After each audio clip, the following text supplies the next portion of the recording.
Well, hello there, it's Brenda Knoll. This is day 19 of my daily 100 days of daily art practice. Sorry, I took a big, gigantic break.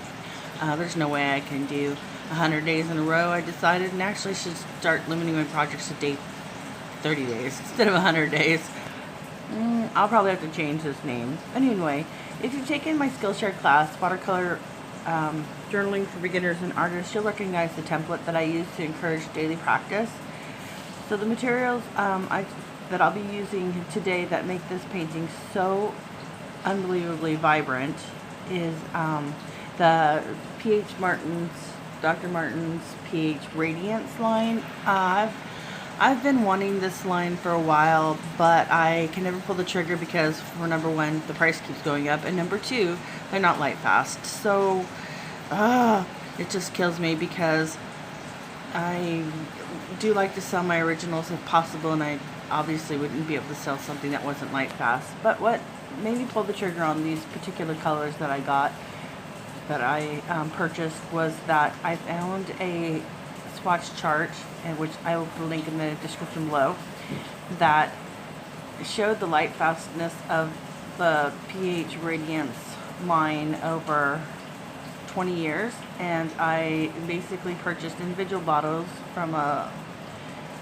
shop where I was able to get them for less than $8 each, which is quite the bargain, I think.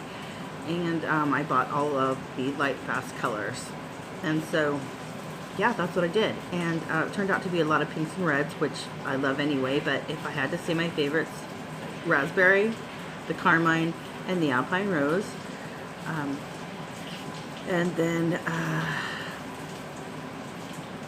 I'll do another video on these P.H. Martin's Radiance line, but I also use my watercolors there. What you don't see just off to the edge of that palette on the right is that I have the P.H. Martin's on the lid and that palette that comes in the, with my palette, my little palette. And then they just dry in there and they're just fine. They reconstitute just like any other watercolor. And I'm really enjoying them. They're so unbelievably vibrant, I'm shocked. So I may end up getting more and not worrying about light fastness particularly, but that's how much I like them. Anyway, hey, I'm up to 50 subscribers on YouTube. I just want to say thank you so much for liking and subscribing, and really credit my Skillshare students with that. Thank you so much. All that stuff costs you nothing but means a lot in the internet world, and I really appreciate it. Thank you, thank you, thank you. And as always, if you find any value in this video, please like, subscribe, leave a positive review. All those things you do on the internet cost you nothing but mean a lot. Thank you. See you tomorrow. Bye.